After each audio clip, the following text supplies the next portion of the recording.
নমস্কাৰ অংকুৰণ আইএএছ একাডেমীলৈ আপোনালোক সকলোকে মই স্বাগতম জনাইছোঁ। আজি আমি আপোনালোকলৈ লৈ আহিছোঁ ইউনাইটেড নেশ্যনৰ এনভাইৰনমেণ্ট ডেভেলপমেণ্টবোৰৰ ওপৰত এটা ভিডিঅ' ক্ৰনলজিকেল ভিডিঅ'। আমি এই ভিডিঅ'টো দুটা ফেজত কৰিম। তাৰ আগতে মই ক'ব বিচাৰিছোঁ কি আমি অংকুৰণে আপোনালোকলৈ হাইকোৰ্টৰ JEE মক টেষ্ট চিৰিজ লৈ আহিছোঁ। চ' আপোনালোকে এই মক টেষ্ট চিৰিজটো জইন কৰিব পাৰে। ডেছক্ৰিপশ্যনত থকা লিংকত গৈ আপোনালোকে ফ্ৰী মক টেষ্টটো দিব পাৰিব আৰু লগতে যদি কিবা ডিটেইলছ জানিবলগীয়া আছে তেতিয়াহ'লে কল কৰি আপোনালোকে এই স্ক্ৰীনত দেখা নম্বৰটোত কল কৰি আপোনালোকে সকলো বিষয়ে জানিব পাৰিব। চ' আশা কৰোঁ আপোনালোকে এই মক টেষ্টটো দিব। আৰু আজি আমাৰ টপিক হৈছে ইউনাইটেড নেশ্যনৰ কনফাৰেঞ্চবোৰ। চ' আমি সেইটো ক্ৰনলজিকেলি জানিব চেষ্টা কৰিম। তিনিটা ফেজত আমি তাক ভাগ কৰি লৈছোঁ। এটা হৈছে এৱাৰনেছ ফেজ, এৱাৰনেছ কেনেকৈ আহিছিলে। তাৰ পৰা ছেকেণ্ড ফেজটো হ'ব ট্ৰিটি কি আছিলে, কি ট্ৰিটি হৈছে, ক্লাইমেটৰ কাৰণে কি একশ্যন ল'বলৈ ষ্টাৰ্ট কৰিছিলে। মানে United nation convention on climate change যেনেকৈ আহিছিলে, UNFCCC, United nation convention on biological diversity, UNCBD। চ' এনেকুৱাবোৰ কেনেকৈ আহিছিলে, কিয়োটো প্ৰট'কল কি হয়। চ' এইবোৰ আমি এই ছেকেণ্ড ফেজত জানিব পাৰিম। আজি ফাৰ্ষ্ট ভিডিঅ'টোত আমি অকল এই এৱাৰনেছ ফেজটোৰ বিষয়ে আলোচনা কৰিম আৰু কেনেকৈ এইখিনি আহিছিলে আমি তাৰ বিষয়ে পঢ়িম। আৰু থাৰ্ডত আমি ছেকেণ্ড ভিডিঅ'টোতে থাৰ্ড ফেজটো আলোচনা কৰিম যে ৰিচেণ্ট ডেভেলপমেণ্ট কি হৈছে, ৰিচেণ্ট কি ডেভেলপমেণ্ট হৈছে এনভাইৰনমেণ্ট প্ৰগ্ৰেমবোৰত, আৰু ৰিচেণ্ট কি আমাৰ ইণ্ডিয়াৰ কি ইনিচিয়েটিভছ আছে। চ' এইখিনি হ'ব আপোনাৰ কনফাৰেঞ্চ অফ পাৰ্টি 21ৰ পৰা 2015 যিটো আহিছিলে পেৰিছত। চ' তাৰ পৰা এতিয়া ৰিচেণ্টলৈকে যিমান আছে আমি সেইখিনি জানিব চেষ্টা কৰিম। চ' এইখিনি আমি ছেকেণ্ড ভিডিঅ'টোত কভাৰ কৰিম আৰু এইটো এৱাৰনেছ আজি কভাৰ কৰিবলৈ ট্ৰাই কৰিম গোটেইখিনি।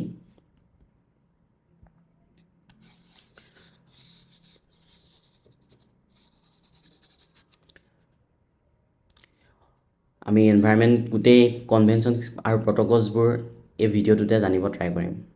চ' লেটছ ষ্টাৰ্ট। প্ৰথমে কি হৈছিলে ডেভেলপ কাণ্ট্ৰিবোৰত ইণ্ডাষ্ট্ৰিয়েল যেতিয়া ৰিভলিউশ্যন হ'ল, ছেকেণ্ড ইণ্ডাষ্ট্ৰিয়েল ৰিভলিউশ্যন হ'ল, তাৰপিছত যেতিয়া পলিউশ্যন বাঢ়িব ধৰিলে তেতিয়া ডেভেলপ কাণ্ট্ৰিবোৰে বা ডেভেলপিং কাণ্ট্ৰিবোৰ খুব এৱাৰ্ড হৈ পৰিলে ছেকেণ্ড ইণ্ডাষ্ট্ৰিয়েল ৰিভলিউশ্যনৰ পিছত বা ছেকেণ্ড ৱৰ্ল্ড ৱাৰ পিছৰ পৰা বিশেষকৈ খুব এনভাইৰনমেণ্টৰ প্ৰতি সচেতনতাটো বাঢ়িব ধৰিলে। আৰু যেতিয়া এই চাইলেণ্ট স্প্ৰিং নামৰ যিখন কিতাপ, এই চাইলেণ্ট স্প্ৰিং নামৰ কিতাপখন ৰাছেল কাৰ্লছনে লিখিছিলে, তাত যেতিয়া আমাক DDTৰ বিষয়ে, DDTৰ যি প্ৰভাৱ এনভাইৰনমেণ্টৰ ওপৰত বা এনিমেলছখিনিৰ ওপৰত তাৰ বিষয়ে যেতিয়া জনালে, এই কিতাপখনত যেতিয়া পঢ়িব পালে তেতিয়া গ্ল'বেল কাণ্ট্ৰিবোৰে গম পালে যে আমি কাম কৰিব লাগিব, এনভাইৰনমেণ্টৰ ওপৰত কাম কৰিব লাগিব। আপোনালোকে তাৰ আগতে মোক ক'বচোন DDT ফুল ফৰ্মটো কি হয় আৰু তাৰ কেমিকেল ফৰ্মুলাটো কি হয়। কেমিকেল ফৰ্মুলাটো বাৰু এইটো মই দি দিছোঁ ৰ'ব। এইটো কেমিকেল ফৰ্মুলাটো C14H9 আৰু Cl5। চ' এইটো হৈছে কেমিকেল ফৰ্মুলাটো DDT। এইটো এক্সামত আহি থাকে। চ' আপোনালোকে DDT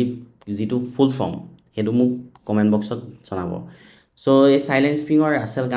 কাৰ্লছনৰ কিতাপখন আৰু ছেকেণ্ড ইণ্ডাষ্ট্ৰিয়েল ৰিভলিউশ্যনৰ যিখিনি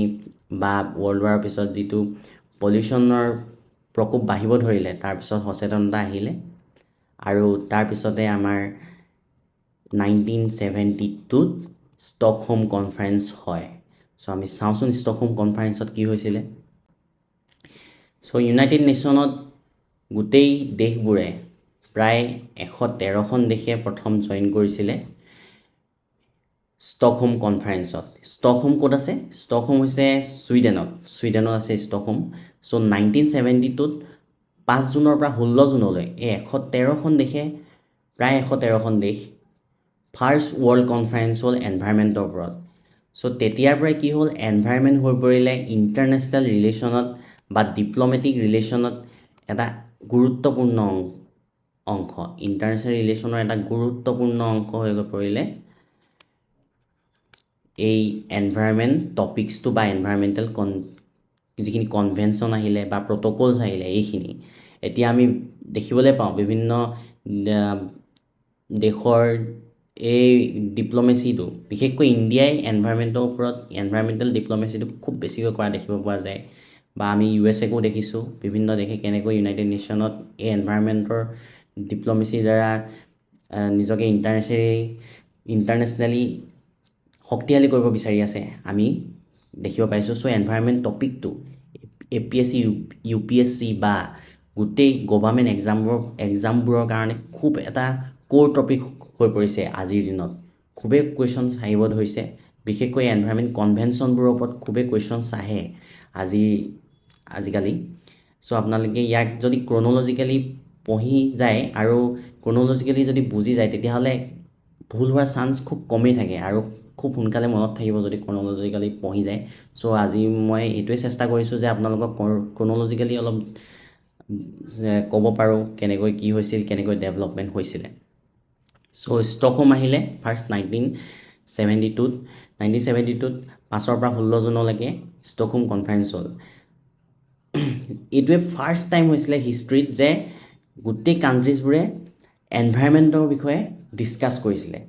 অকল এনভাইৰমেণ্টৰ বিষয়ে ডিছকাছ কৰা এই ষ্টকহোম কনফাৰেন্সখনেই ফাৰ্ষ্ট কনফাৰেন্স হয়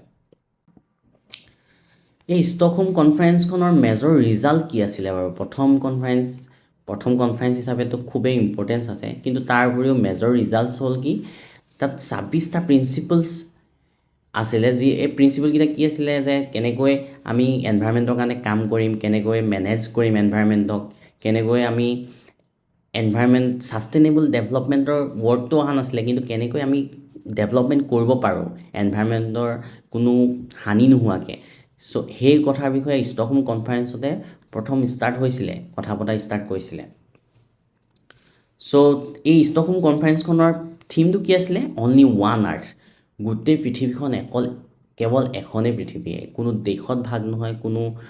সীমাই তাক ভাগ কৰিব নোৱাৰে এনভাইৰমেণ্টৰ কথা যি ভাবিব লাগে সকলোৱে একেলগে ভাবিব লাগিব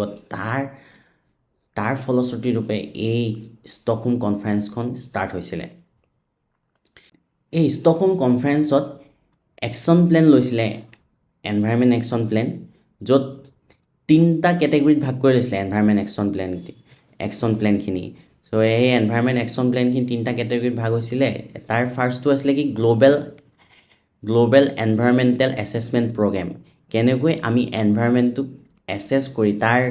যিবোৰ প্ৰব্লেম আছে তাৰ চলিউশ্যন উলিয়াব পাৰোঁ সেই কথাখিনি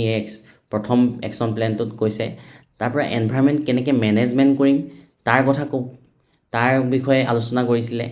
আৰু ইণ্টাৰনেশ্যনেল ছাপৰ্টৰ সহায়ত কেনেকৈ এনভাইৰমেণ্টটো আমি ইণ্টাৰনেশ্যনেল ছাপৰ্টৰ সহায়ত কেনেকৈ এনভাইৰমেণ্টৰ ওপৰত কাম কৰিব পাৰিম তাৰ বিষয়ে এই একশ্যন প্লেনত ভাগ কৰি লৈ 3টা কেটেগৰীত ভাগ কৰি লৈ কাম কৰাৰ বিষয়ে পাতিছিলে গোটেই ৱৰ্ল্ড কাণ্ট্ৰিজবোৰে ঠিক আছে আৰু এই গ্ল'বেলি পতা ষ্টকহোম যিখন কনফাৰেন্স এই কনফাৰেন্সখনৰ মূল কি আছিলে মূল আউটকামটো কি হৈছে ইউনাইটেড নেশ্যন এনভাইৰমেণ্ট প্ৰগ্ৰেম এইটোৱে হৈছে মূল আউটকাম এই ষ্টকহোম কনফাৰেন্সত তাৰপিছৰ পৰা ষ্টাৰ্ট হ'ল কি যে কেনেকৈ আমি এনভাইৰমেণ্ট প্ৰগ্ৰেমবোৰ কৰিম কেনেকৈ ডেভেলপ কৰিম তাৰ বিষয়ে এই ইউনাইটেড নেশ্যনৰ এনভাইৰমেণ্ট প্ৰগ্ৰাম 1972 যেতিয়া ষ্টকহোম কনফাৰেন্সত ইউনাইটেড নেশ্যনৰ কথা এষ্টাব্লিছ হ'ল ইউনাইটেড নেশ্যন এনভাইৰমেণ্ট প্ৰগ্ৰামৰ আৰু তাৰ হেডকোৱাৰ্টাৰ ক'ত ধাৰ্য কৰিলে নাইৰোবি কেনিয়া এইটো এক্সামত আহি থাকে যে নাই ক'ত আছে United Nation environment programme so' United Nation environment programme start কৰিলে তাৰ ৰোলটো কি আছিলে এনভাইৰমেণ্টেল কোঅৰ্ডিনেশ্যন কৰা গোটেই ৱৰ্ল্ড কাণ্ট্ৰিজবোৰে এনভাইৰমেণ্টেল কোঅৰ্ডিনেশ্যন কৰিব ছাপৰ্ট কৰিব ক্লাইমেট চেঞ্জ নহ'বলৈ কি কৰিব লাগিব তাৰ ৰিচাৰ্চত ছাপৰ্ট কৰিব বায়'ডাইভাৰ্চিটিৰ ওপৰত কাম কৰিব পলিউশ্যন ট্ৰিটিছবোৰ আনিব চ' এই ইউনাইটেড নেশ্যন এনভাইৰমেণ্ট প্ৰগ্ৰেমটো গোটেই প্ৰগ্ৰেমটো হৈ পৰে এনভাইৰমেণ্টেল ডেভেলপমেণ্টৰ এটা বেকবোন চ' এই ইউনাইটেড নেশ্যন এনভাইৰমেণ্ট প্ৰগ্ৰেমৰ বিষয়ে জানি লোৱাটো খুবেই ইম্পৰ্টেণ্ট আৰু এইটো এক্সামত আহি থাকে আপোনালোকে ভালকৈ ইয়াক মনত ৰাখিব ক'ত হেডকোৱাৰ্টাৰ আছে কেতিয়া এষ্টাব্লিছ হৈছিলে আৰু প্ৰথম ষ্টকহোম কনফাৰেন্সতে ইয়াৰ ষ্টাৰ্টিং চ' এইটো মনত ৰাখিব আপোনালোকে চ' এক্সামত আহি থকা আৰু এটা কথা হৈছে ইউনাইটেড নেশ্যন এনভাইৰমেণ্ট প্ৰগ্ৰেমত কি হয় বহুতখিনি ইম্পৰ্টেণ্ট ৰিপৰ্টছ পাব্লিছ কৰে যাতে ৱৰ্ল্ড কাণ্ট্ৰিবোৰৰ হেল্প হয় তাৰ ওপৰত কাম কৰিবলৈ চ' আটাইতকৈ ইম্পৰ্টেণ্ট ৰিপৰ্টটো হৈছে কি global environment outlook report GEO report যিটো সেই ৰিপৰ্টটো খুবেই ইম্পৰ্টেণ্ট তাৰ পৰা আৰু এটা ইম্পৰ্টেণ্ট ৰিপৰ্ট হৈছে emission gap report United environment প্ৰগ্ৰামে ইউনাইটেড নেশ্যন এনভাইৰনমেণ্ট প্ৰগ্ৰামে পাব্লিছ কৰে এই দুটা ৰিপৰ্টৰ কথা খুবেই আহে যে কোনে পাব্লিছ কৰে চ' এই দুটা ৰিপৰ্ট খুবেই মনত ৰাখিব তাৰ উপৰিও আৰু তিনিটা ৰিপৰ্ট তেওঁলোকে পাব্লিছ কৰে Frontiers report adaptation gap report আৰু গ্ল'বেল কেমিকেল আউটলুক ৰিপৰ্ট এইকেইটা পাব্লিছ কৰে কিন্তু এই দুটা খুব বেছিকৈ অহা দেখা যায় এই দুটা ৰিপৰ্টৰ বিষয়ে বা আপোনালোকে মেইনছত এই ৰিপৰ্টকেইটাৰ ডাটা কোড কৰিলে মাৰ্কছ পোৱাৰ সম্ভাৱনা খুব বেছি থাকে চ' আপোনালোকে এই ৰিপৰ্টকেইটা চাব আৰু এতিয়া ৰিচেণ্ট ডেভেলপমেণ্টবোৰ জানিব ট্ৰাই কৰিব ইউনাইটেড নেশ্যন ডেভেলপমেণ্ট প্ৰগ্ৰামৰ পিছত 1972 যেতিয়া ইউনাইটেড নেশ্যন ডেভেলপমেণ্ট প্ৰগ্ৰাম সৃষ্টি হৈ গ'ল তাৰপিছত আহিলে কনভেনশ্যন এখন হ'ল যে এনডেঞ্জাৰ্ড স্পেচিছক কেনেকৈ ট্ৰেড কৰিব বা সেই ট্ৰেডৰ ৰুল ৰেগুলেশ্যন কি হ'ব তাক নাম দিলে কি convention on international trade in endangered species CITES তাৰ আগতে আমি পাইছোঁ IUCN কি হয় IUCN এখন ৰেড লিষ্ট ডাটা এই IUCNৰ ৰেড লিষ্ট ডাটা IUCNৰ যিখন ডাটা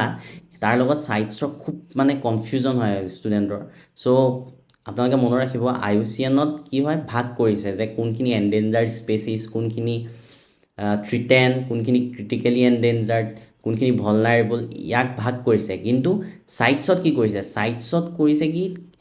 কোনখিনি কেনেকৈ ট্ৰেড কৰিব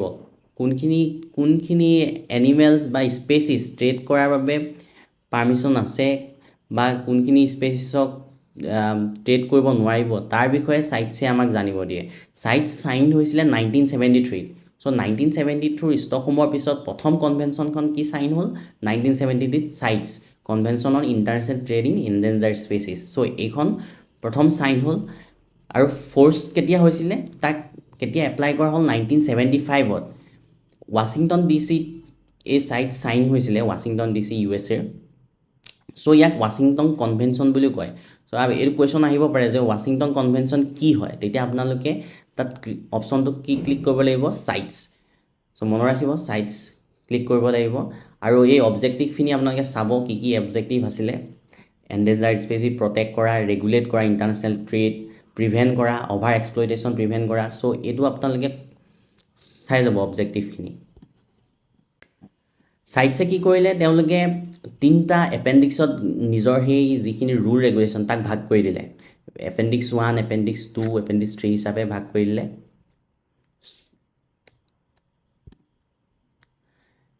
এপেণ্ডিক্স ৰ'বা এক মিনিট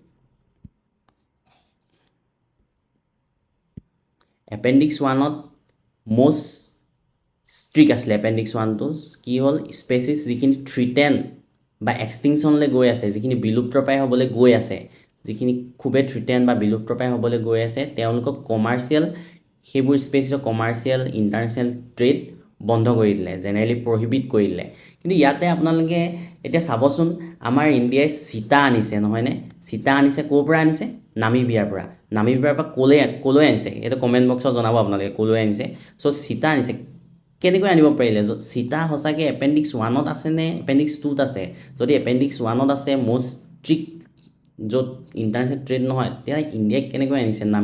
নামিবিয়াৰ পৰা চ' এই কথাটো জানিবলৈ আপোনালোকে ট্ৰাই কৰিব নামিবিয়াৰ পৰা আৰু ক'লৈ আনিছে কোনখন নেশ্যনেল পাৰ্কলৈ আনিছে আপোনালোকে জনাব চিতা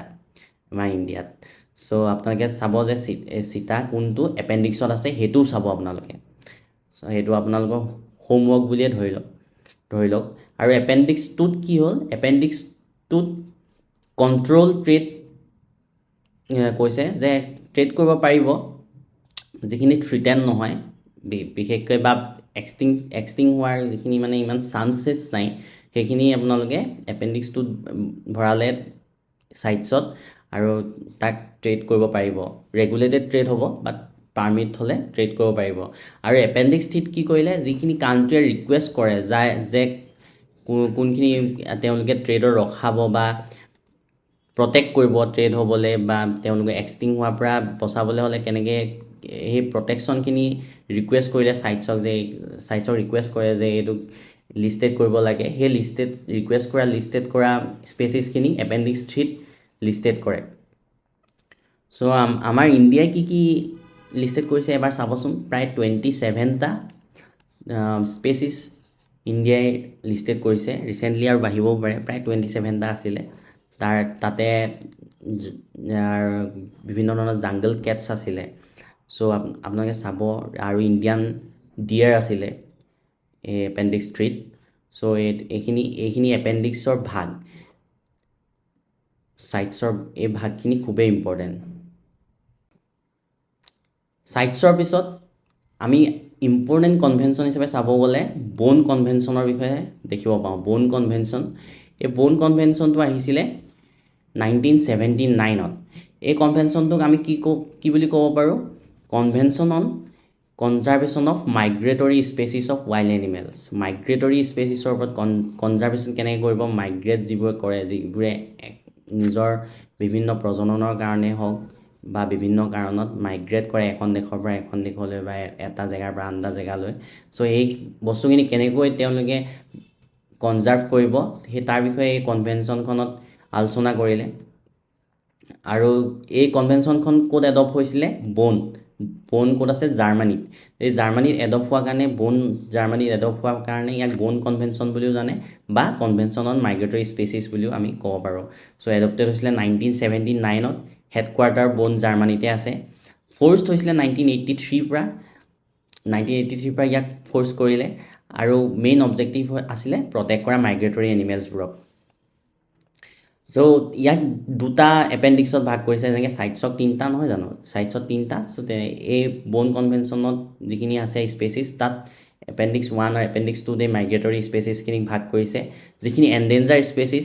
তাক ষ্ট্ৰিক্ট প্ৰটেকশ্যন দিয়া হৈছে এণ্ডেঞ্জাৰ স্পেচিছত কি আছে আপোনালোকে চাবচোন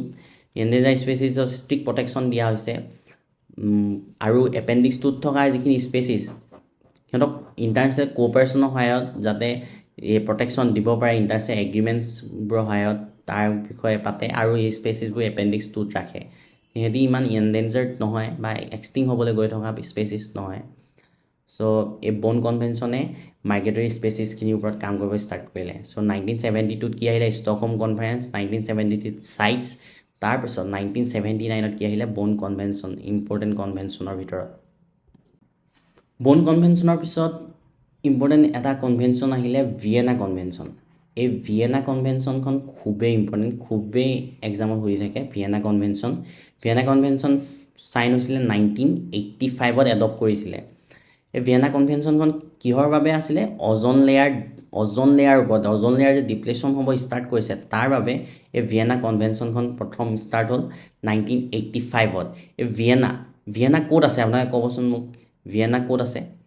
কৈ দিছোঁ অষ্ট্ৰিয়াত আছে ভিয়েনা সো এই অষ্ট্ৰিয়াতে প্ৰথম ভিয়েনা কনভেনশ্যন হ'ল ইয়াক ফ'ৰ্চ কেতিয়া কৰিলে 1988ত অবজেক্টিভ কি আছিলে অবজেক্টিভ আছিলে যে আৰ্থ অজন লেয়াৰ যিটো ডিপ্লেশ্যন হ'ব ষ্টাৰ্ট কৰিছে তাক ইণ্টাৰনেশ্যনেল কোঅপাৰেশ্যন বা ৰিচাৰ্চ বা মনিটৰিঙৰ সহায়ত কি কৰিব ইনফৰমেশ্যন শ্বেয়াৰ কৰিব আৰু অজন লেয়াৰ ডিপ্লেশ্যনটো কমাব তাৰ বাবে এই ভিয়েনা কনভেনশ্যনখন চাইন হৈছিলে এই কনভেনশ্যনখন ফাৰ্ষ্ট কনভেনশ্যন আছিলে যিটো সকলোৱে ৰেক্টিফাই কৰিছিলে তাৰ পৰা আমাৰ কি এই ভিয়েনা কনভেনশ্যনৰ পিছত কিগালি এমেণ্ডমেণ্ট আহিলে আৰু কিগালি এমেণ্ডমেণ্ট মন্ট্ৰিয়াল প্ৰট'কল আহিলে তেনেকৈ ডেভেলপমেণ্ট হৈছে কিন্তু ফাৰ্ষ্ট ভিয়েনা কনভেনশ্যনতে অজন লেয়াৰ ডিপ্লেশ্যনৰ কথা পাতিছিলে আৰু অজন লেয়াৰ ডিপ্লেশ্যনৰ ওপৰত কাম কৰা ষ্টাৰ্ট কৰিছিলে সো তাৰপিছত আহিলে আমি কৈছোঁৱে ভিয়েনা কনভেনশ্যনৰ পিছত মন্ট্ৰিয়াল প্ৰট'কল আহিলে যাতে অজন লেয়াৰ ডিপ্লেশ্যন নহয় সেই ছাবষ্টেঞ্চবোৰৰ ওপৰত কাম কৰিব লাগিব ন কেনেকৈ কি ছাবষ্টেঞ্চে অজন লেয়াৰক ডিপ্লেশ্যন কৰি আছে তাৰ ওপৰত কাম কৰিব লাগিব সো মন্ট্ৰিয়াল প্ৰট'কল কেতিয়া আহিলে 1987ত এই মন্ট্ৰিয়াল প্ৰট'কলখনকে এমেণ্ডমেণ্ট কৰাৰ পিছত কি হৈ গ'ল কিগালি এমেণ্ডমেণ্ট যিখন আমাৰ কেতিয়া আহিলে কিগালি এমেণ্ডমেণ্ট 2016ত কিগালি এমেণ্ডমেণ্ট আহিছিলে সো মন্ট্ৰিয়াল প্ৰট'কল আছিলে প্ৰথমে সো সেই প্ৰট'কলটো কি হৈছিলে অজন লেয়াৰ ডিপ্লিটিং ছাবষ্টেঞ্চ যিটো ক্ল'ৰফ্ল'ৰ কাৰ্বন CFC তাক কেনেকৈ নাইকিয়া কৰিব পাৰি তাৰ বিষয়ে বা সেই CFC একেবাৰে নাইকিয়া কৰিবলৈ এই মন্ট্ৰিয়াল প্ৰট'কলখন আনিছিলে মন্ট্ৰিয়াল প্ৰট'কলখন 1987ত আনিলে আৰু ক'ত এডপ্ট হৈছিলে মন্ট্ৰিয়াল কানাডাত প্ৰথম এডপ্ট হৈছিলে 16 ছেপ্টেম্বৰত আৰু কেতিয়াবা ফ'ৰ্চ হৈছিলে 1 জানুৱাৰীৰ পৰা এই মন্ট্ৰিয়াল প্ৰট'কল ফ'ৰ্চ হৈছিলে আৰু ইয়াত থিমটো কি আছিলে অজন লেয়াৰ প্ৰটেকশ্যন চ' এইবোৰ কুৱেশ্যন আহি থাকে থিম কি আছিলে কেতিয়া এণ্টাৰ্ড হৈছিলে ক'ত হৈছিলে এইখিনি কুৱেশ্যন আহি থাকে আৰু এটা খুব ইম্পৰ্টেণ্ট কুৱেশ্যন আহে এই কনভেনশ্যনবোৰৰ যে ই লিগেলি বাইণ্ডিং হয় নে নহয় চ' মন্ট্ৰিয়াল প্ৰট'কলখন লিগেলি বাইণ্ডিং ট্ৰিটি আছিলে এখন গোটেই দেশবোৰে মানে মানি চলিবই লাগিব যোনে এই চাইন কৰিছে সি লিগেলি বাইণ্ডিং ট্ৰিটি হয় ই মানি চলিবই লাগিব চ' এইখন লিগেলি বাইণ্ডিং ট্ৰিটি আছিলে CFCয়ে কি কৰিছিলে CFC কিয় নাইকিয়া কৰিবলৈ লৈছিলে চ' CFC নিগমনে কি কৰিছিলে অজন লেয়াৰ ডিপ্লেশ্যন কৰিছিলে অজন লেয়াৰ ডিপ্লেশ্যনত ফলত কি হ'ল আল্ট্ৰাভাইলেট ৰেডিয়েশ্যন ষ্টাৰ্ট হ'ল আল্ট্ৰাভাইলেট ৰেডিয়েশ্যনে বিভিন্ন ধৰণে আমাক হাৰ্ম কৰে আমাৰ জীৱকুলক হাৰ্ম কৰে আমাৰ স্কিনৰ প্ৰব্লেম কৰে স্কিন ইনফেকশ্যন বা কেঞ্চাৰো হয় আল্ট্ৰাভাইলেট ৰেডিয়েশ্যনৰ ফলত চ' আৰু কি কৰিলে চাইণ্টিষ্টবোৰে ডিটেক্ট কৰিলে যে এণ্টাৰ্কটিকাত কি হৈছে অজন হোলৰে সৃষ্টি হৈ গৈছে চ' তেওঁলোকে খুব সোনকালে মন্ট্ৰিয়াল প্ৰট'কলৰ সহায়ত এই CFCক আঁতৰোৱাৰ সিদ্ধান্ত ল'লে পিছতে আৰু এখন ৰিপৰ্ট পাব্লিছ হ'ল ৰিপৰ্টখন হৈছিলে ব্ৰুণ্ডটলেণ্ড ৰিপৰ্ট 1987 ইয়াৰ অফিচিয়েল নামটো আছিলে আৱাৰ কমন ফিউচাৰ কিন্তু ইয়াক ব্ৰাণ্ডটলেণ্ড বুলি কিয় কয় জুলিয়ান হছলে ব্ৰাণ্ডটলেণ্ড বুলি এগৰাকী পলিটিচিয়ান আছিলে বা সেই পলিটিচিয়ানগৰাকীয়ে এই ৰিপৰ্টটো পাব্লিছ কৰিছিলে world commission on environment and development লগ হৈ পানি তেওঁ ব্ৰুণ্ডটলেণ্ড ৰিপৰ্টখন পাব্লিছ কৰিছিলে ইয়াৰ 1987ত চ' এইকাৰণে তেওঁৰ যিটো ছাৰনেম ব্ৰুণ্ডটলেণ্ড তাৰ পৰাই এইখন ৰিপৰ্টক ব্ৰুণ্ডটলেণ্ড ৰিপৰ্ট বুলি কয় কিন্তু অফিচিয়েল নাম তাৰ কি আছিলে আৱাৰ কমন ফিউচাৰ এই ব্ৰুণ্ডটলেণ্ড ৰিপৰ্টখনৰ প্ৰধান মানে কাৰণ হেৰিটো হৈছে ইম্পৰ্টেঞ্চটো হৈছে ছাষ্টেইনেবল ডেভেলপমেণ্ট যিটো ৱৰ্ড প্ৰথম এই ব্ৰুণ্ডটলেণ্ড ৰিপৰ্টখনতে ৱৰ্ল্ডে পাইছিলে মানে ছাষ্টেইনেবল ডেভেলপমেণ্টৰ যিটো ৱৰ্ড কিন্তু গোটেই কনচেপ্টটো আপোনাৰ আৰ্ট ছামিটত ছাষ্টেইনেবল ডেভেলপমেণ্টৰ কনচেপ্টৰ কথা আলোচনা হয় কেনেকৈ ছাষ্টেইনেবল ডেভেলপমেণ্ট হ'ব কেনেকুৱা ধৰণৰ ডেভেলপমেণ্টক ছাষ্টেইনেবল ডেভেলপমেণ্ট বুলি ক'ব তাৰ কথা আৰ্ট ছামিটত যিটো ৰিঅ'ত হৈছিলে 1992ত তাত আমি পাওঁ ছাষ্টেইনেবল ডেভেলপমেণ্টৰ যিখিনি আছে যি কৰিবলগীয়া আছে ছাষ্টেইনেবল ডেভেলপমেণ্টৰ কাৰণে কিন্তু প্ৰথম টাৰ্মটো এই ব্ৰুণ্ডটলেণ্ড ৰিপৰ্টখনতে হৈছিলে চ' এই ৰিপৰ্টখনৰ কথা কেতিয়াবা আমি UPSC PYQত দেখিব পাওঁ ব্ৰুণ্ডটলেণ্ড ৰিপৰ্ট 1987 চ' এই ব্ৰুণ্ডটলেণ্ড ৰিপৰ্টখন খুবেই ইম্পৰ্টেণ্ট আমি পিছত ৰিঅ'ৰ আৰ্ট ছামিটৰ বিষয়ে নেক্সট ভিডিঅ'ত আমি নিশ্চয়কৈ পঢ়িব ট্ৰাই কৰিম তাৰ পৰা আপোনাৰ আহিলে IPCC intergovernmental panel on climate change এইখন খুবেই ইম্পৰ্টেণ্ট IPCC খুবেই ইম্পৰ্টেণ্ট এটা কি হ'ল world top scientific body on climate change এই ক্লাইমেট চেঞ্জৰ ওপৰত কাম কৰা ই আটাইতকৈ টপ চাইণ্টিফিক এটা বডি যি কি কৰে ৰিচাৰ্চ কৰে চাইণ্টিষ্টবোৰে গোটেই ৱৰ্ল্ডত কি হৈছে ক্লাইমেটত কি নাই হোৱা যিখিনি কি হৈ আছে সকলোবোৰ ৰিচাৰ্চ কৰে আৰু ইয়াক কাৰ লগত লগ লাগি পাব্লিছ কৰে ৱৰ্ল্ড মেট্ৰলজিকেল অৰ্গেনাইজেশ্যন আৰু ইউনাইটেড নেশ্যন এনভাইৰনমেণ্ট প্ৰগ্ৰাম এই দুইটাই লগ লাগি এই IPCC ইণ্টাৰ গভাৰ্ণমেণ্ট পেনেলখন এষ্টাব্লিছ কৰিছিলে 1988ত পাব্লিছ হ'ল এইখন কেতিয়া হ'ল 1988ত পাব্লিছ এষ্টাব্লিছ হ'ল আৰু এই IPCCৰ ৰিপৰ্টবোৰে বেছ হয় কিহৰ বেছ হয় UNFCCৰ United Nation framework on convention on climate চেঞ্জৰ ওপৰত 1992ত যিটো আহিছিলে সেই ক্লাইমেট চেঞ্জৰ যিখিনি কনভেনশ্যন এইখন হ'ল তাৰ বেছটো কি হৈছে IPCCৰ ৰিপৰ্টবোৰ কিয়োটো প্ৰট'কলৰ বেছ কি হৈছে IPCCৰ ৰিপৰ্ট বা পেৰিছ এগ্ৰিমেণ্টৰ বেছো হৈছে কি IPCC ৰিপৰ্ট বা এনেধৰণৰ বিভিন্ন কনভেনশ্যন যেতিয়া ভৱিষ্যতে হ'বলৈ ধৰিলে এই ৰিপৰ্টবোৰৰ ওপৰত IPCCয়ে দিয়া ৰিপৰ্টবোৰৰ ওপৰতে